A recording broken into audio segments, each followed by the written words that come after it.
So the Nikon Z50 is a very popular camera and Nikon users love it. But it doesn't have the best features or specs and only a 20 megapixel sensor. So what exactly makes the Nikon Z50 so special, and how does it compare to the competition like the Canon M50 and the Sony a6400? So let's do a deep dive on the Z50 and find out.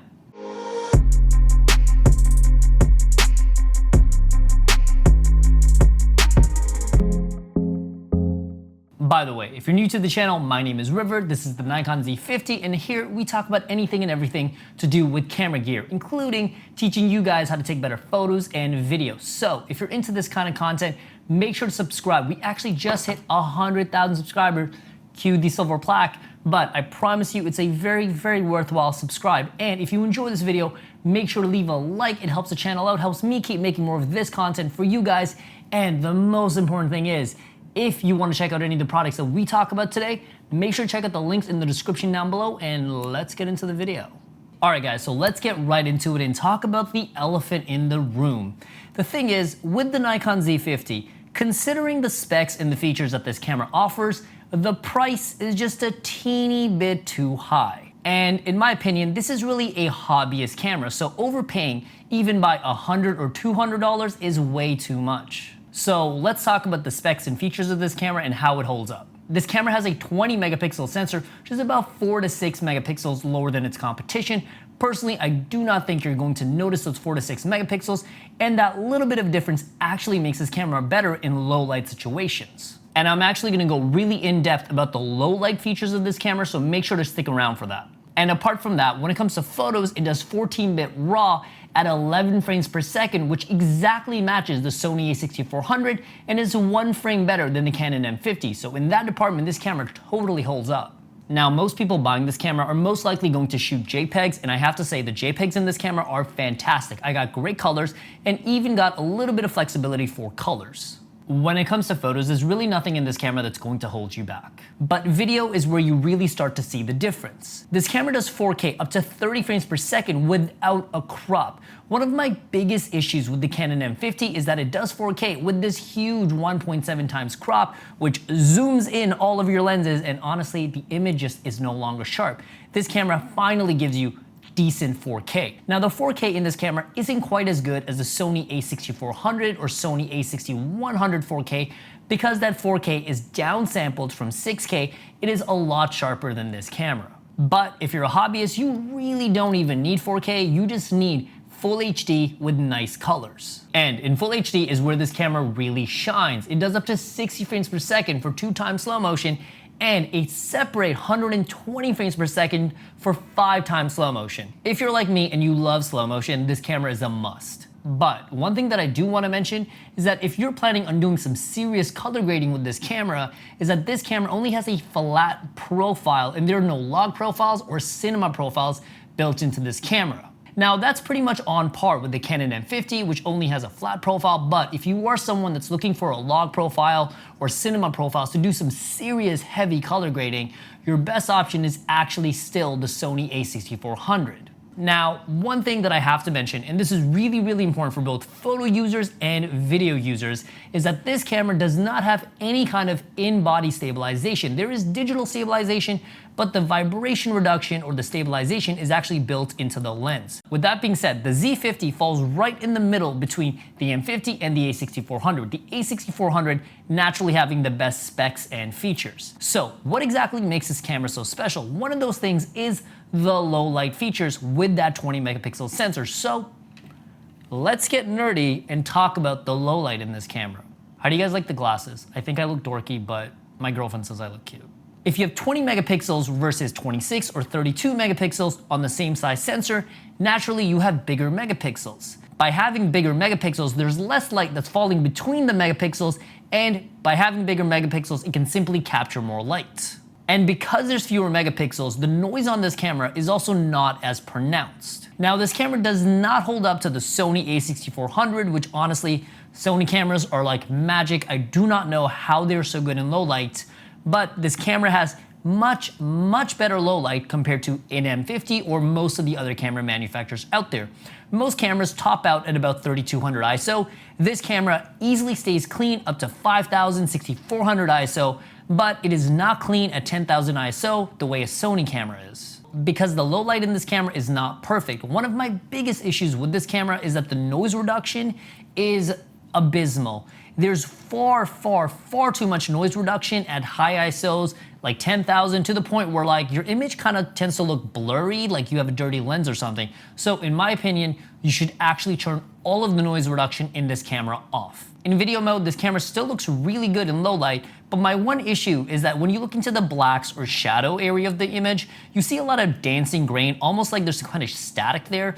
Personally, I find it really distracting, but as a hobbyist, you may not notice and you may not care. And with that being said, nerdy part is over. Let's get back into our normal review. So when it comes to autofocus in this camera, for photos, it is really good. I'm actually kind of shocked by how much of an improvement this is over the Nikon DSLRs that I've used, like the D3500 and the D5600, and even the D50, which is a $4,000 professional camera. So if you're someone that's mainly a photo shooter, this camera is absolutely going to deliver for you.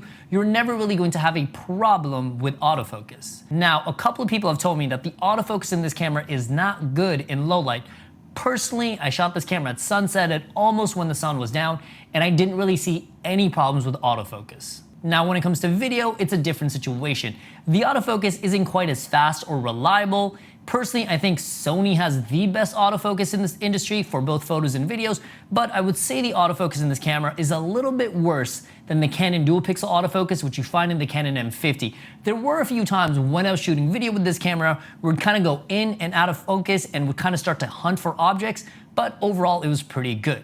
So you might be thinking, okay, River, so far you make this camera sound terrible, like it always falls behind the competition.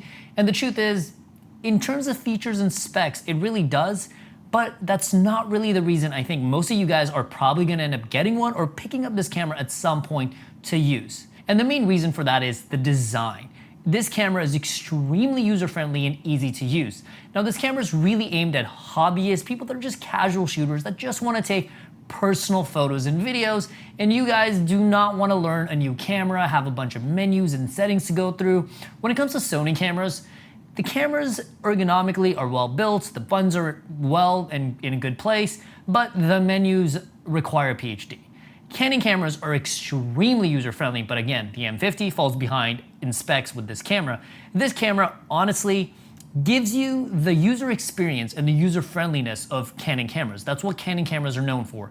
But it improves upon the M50 in every single way. So let's talk about design. When it comes to the physical design, this camera is a pleasure to hold. This grip is so nice and deep. I actually like using this camera more than the M50, and if you guys know me and have been following me for a while, you know that I love using the M50, but this camera is a better user experience.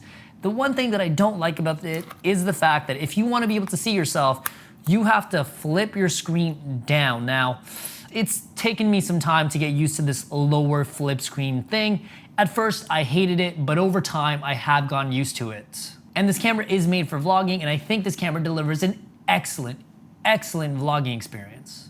And one thing that I just realized as I was making this review is that if you want to use this camera to film yourself, you have to use it handheld, because the screen does not flip up to the top. So if you ever want to put it down and look at yourself, it's not going to work.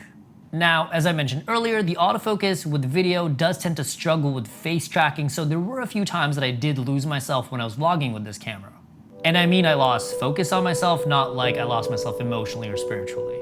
The physical ergonomics on this camera are fantastic. The buttons are exactly where they need to be.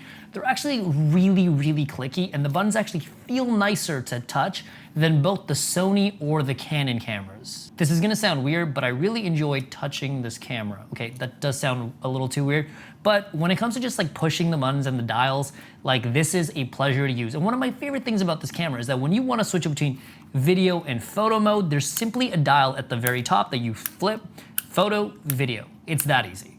And one thing that really impressed me is that the battery life in this camera is better than both the Sony 6400 and the Canon M50. This battery lasted me about 2.5 days of regular shooting.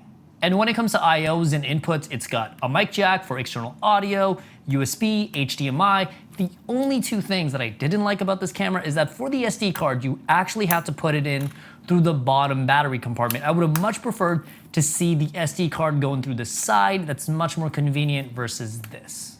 And one thing that this camera does better than both the Sony cameras and the Canon cameras is the fact that it gives you a dial at the front to change aperture, one in the back to change shutter speed. Usually you only have one and then you have some kind of compromise workaround to change the other one. This camera feels like a proper DSLR in my hands. It has all the same buttons, the functions, where buttons should be. If you're someone that's used to shooting with DSLRs, this is going to feel very, very close to that. So this camera is extremely easy to use. But if you want to get the most out of it and get outstanding photos and videos, what really matters is your skills and knowledge and understanding how to use your camera and concepts like good composition, lighting, and most importantly, your own creativity. And chances are you're probably watching random YouTube videos that teach you a little bit here, a little bit there. But if you really want to streamline the process and learn how to take your beginner level camera and really get pro level results out of it, make sure to check out the Camera Boost course in the link down below. In this course, I'm going to teach you everything you need to know to take you from a beginner to an expert with cameras and get the most out of your camera and really create satisfying and outstanding photos and videos. So whether you're somebody that wants to take their work to the next level or you're simply passionate about photography and video and you want to get the most out of it, make sure to check out the Camera Boost course in the link down below and I'll see you in the course. So how does this camera compare to the competition? Well, simply put, if you want the best tech from everything, I get a Sony camera because those cameras have bleeding edge technology. They're really just the best in everything. But those cameras aren't very user friendly, and if you're new to cameras, they can be a bit confusing. The camera that I recommend everybody pick up if they're new to cameras or they just want something that's stupid easy to use is the M50. Now this camera is the M50 that I did not know I needed. Since I've picked up this camera, I've been using it.